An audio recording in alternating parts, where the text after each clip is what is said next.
Hello everybody, ciao a tutti and welcome to Art with Ms.B. Today we're going to spend some time together with watercolors. It has been a while, in fact, since I published my last watercolor, but this time the practices that I will publish in a row are a little different. As I'm teaching painting this year to my middle school and first year of high school, I've noticed that when we started a unit of watercolor, students panicked a little bit. As they tested the media, they felt a little overwhelmed, a little stressed about the fact that there is the element of water. And so they were not truly in 100% control of the media, which is, to me, what makes watercolors so special, because it teaches us not only an art technique, right, an artistic technique, but it teaches us also life lesson that sometimes we should go with the flow.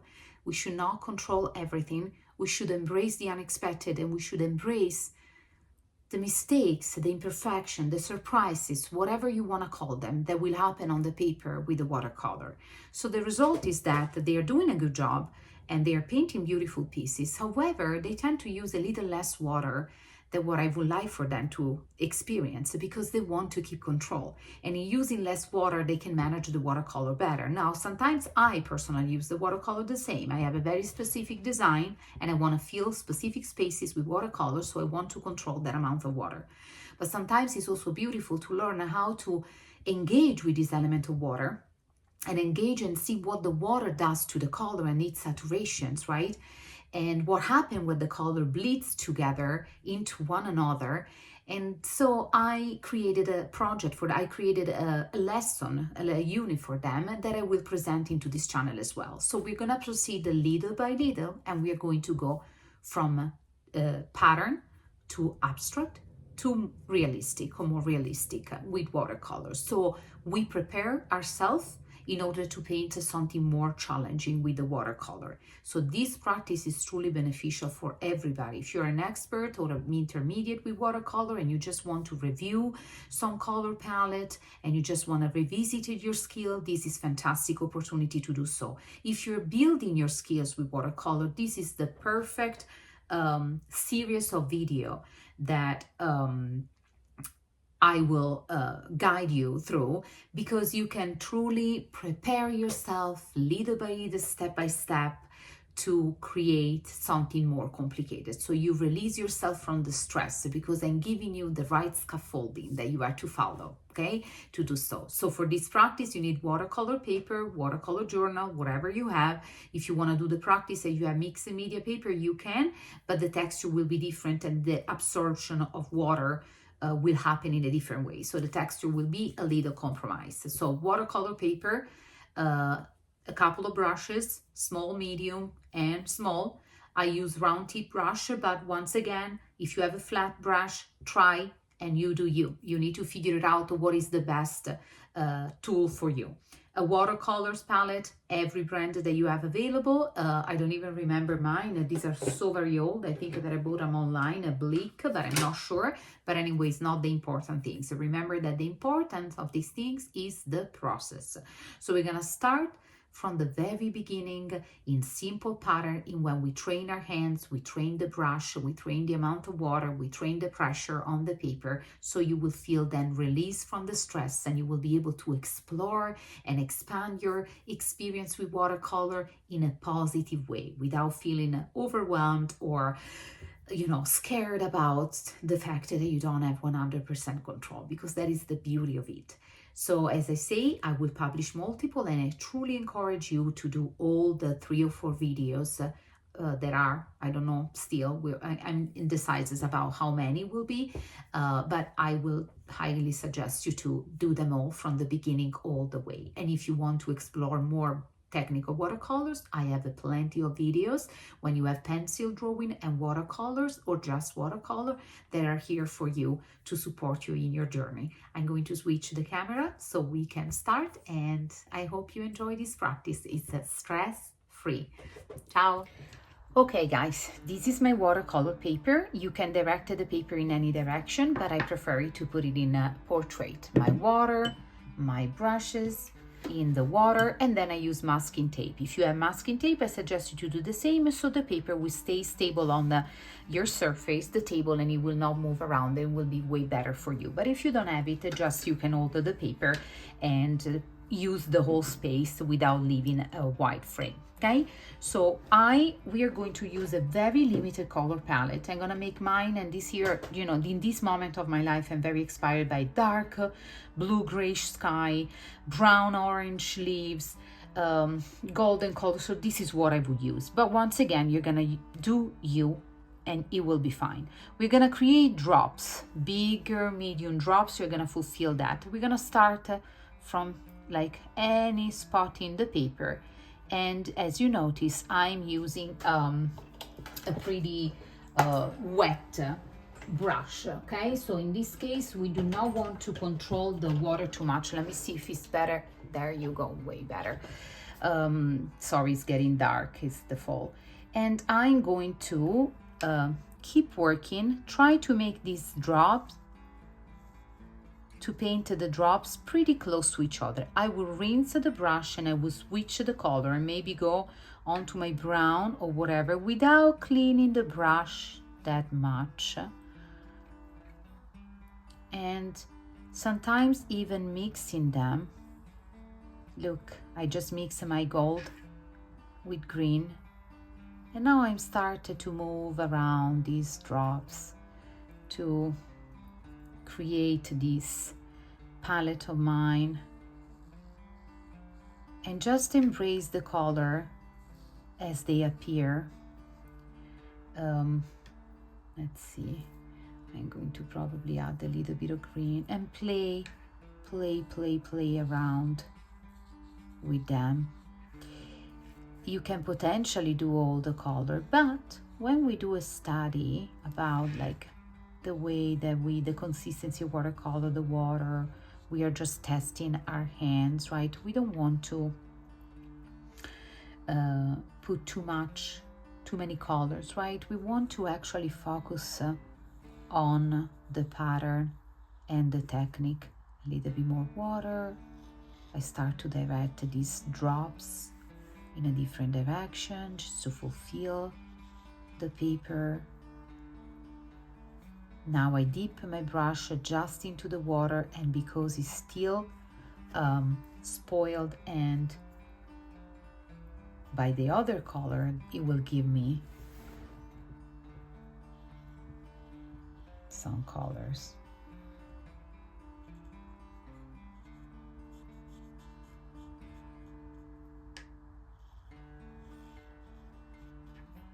Water.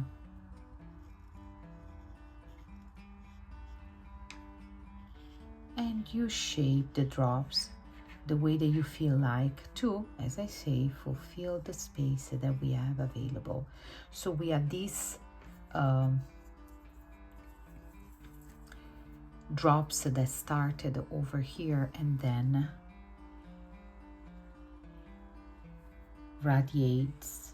they radiate into this paper.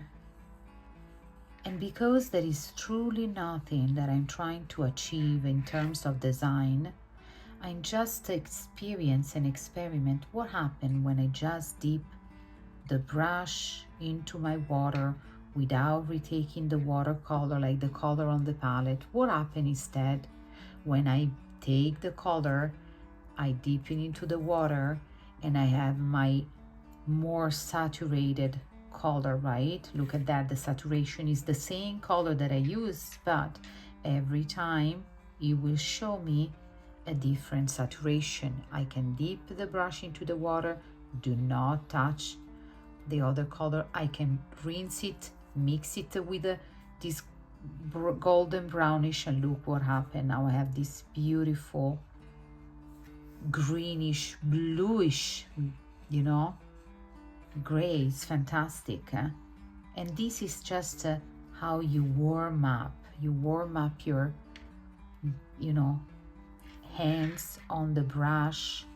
How much should I push the brush? Not at all. How much water do I want? and that is truly stress-free, because as we say, we're not doing any specific design, we're just having fun and see what happens. Now on to a little more of the brown, because as I say, my palette and my inspiration is the weather, and here the fall, which is about to end, in Utah, feature like a very stormy sky with very big dark clouds, and then a beautiful golden and brown leaf on the ground. And the lake, I'm close to Utah Lake, also changes its color as the reflection.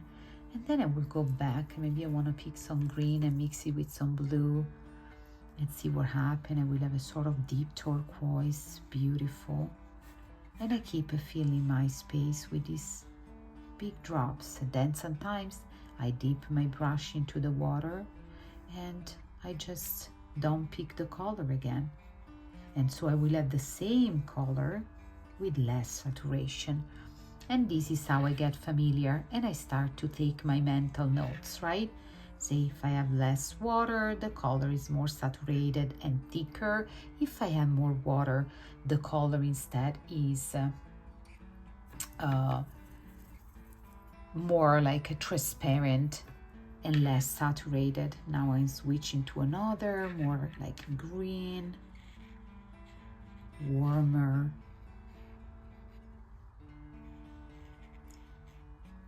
Dip into the water and just use the same color with more saturation. So it's basically testing different level of saturation with different amount of water.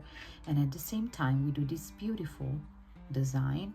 Now I'm going to pick some gray and mix it with a darker blue and see what happens.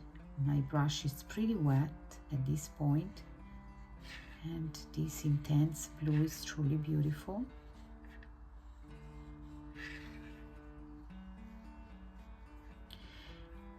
And so as I was saying before, I suggest you to use a very limited palette, because with the limited palette you will be able to test and better the level of saturation, right? And you can focus more on getting used to the technique, getting used to the watercolor itself.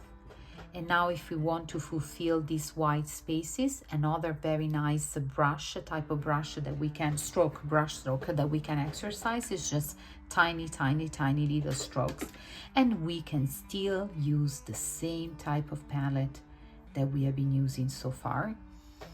And we'll just put them everywhere we feel that there is a space. This one is also an amazing exercise. You see, now we are doing no long and rounded brush strokes, but we are doing more precise and small and short. So different brush strokes, different technique that we are learning. You can change the direction of the strokes. It's also very useful as an exercise to test your hand, the way that you can behave and coordinate the brush. So when it's time for you to color, to paint with watercolor something a little more complicated, you have your skills more ready, right? Because you're exercising them now.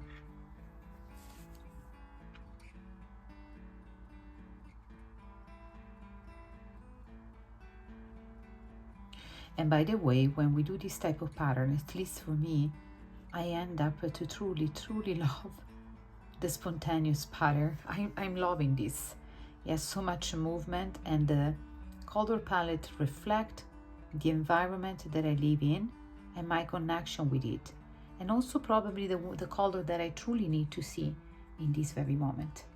I don't need to see more bright colors and more colorful, because I'm cuddling, right? I am little by little preparing myself for the winter.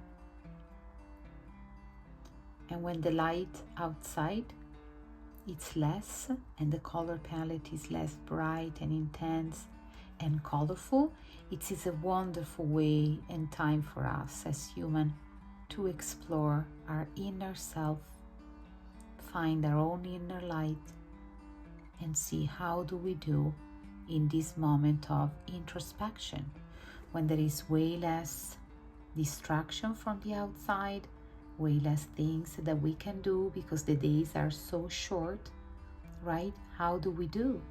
By just being with ourselves. How do we do with this limited color palette that we will be surrounded by? Not all of us, because there are people who live in area where they do not experience like the 4 seasons, or maybe the winter is way milder.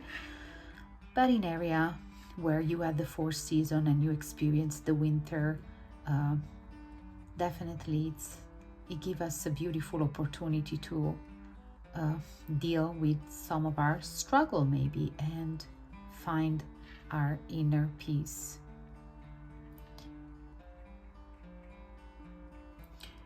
Now I will go a little bit onto the blue.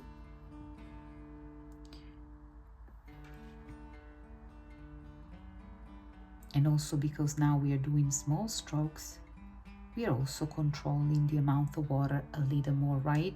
So I will still dip my brush in the water, but I'm going to make sure that it's not that much as it was before, right? When I wanted these beautiful drops to settle on my paper.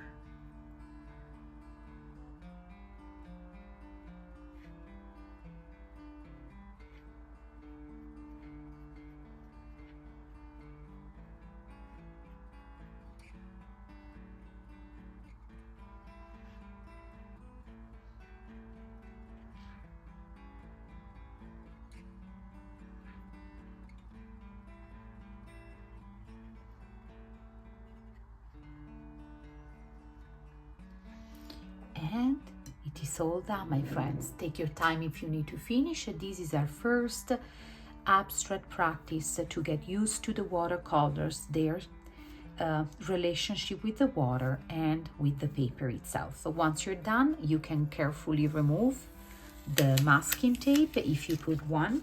Otherwise, as I say, it's absolutely the same. And then you have your piece and let it dry and save it, because when we will do the other technique, so we have another 2 abstract. One is a pattern and another one is a design. We are gonna create a kind of investigate a little more into the relationship of this watercolor palette that we have chosen, right? Now keep this one next to you, because the other practice we are building on the same color palette. So you will see beautiful, consistent work in the end. And this is a sort of a study into the watercolor. I'm gonna see you very soon with our second practice on this. Ciao.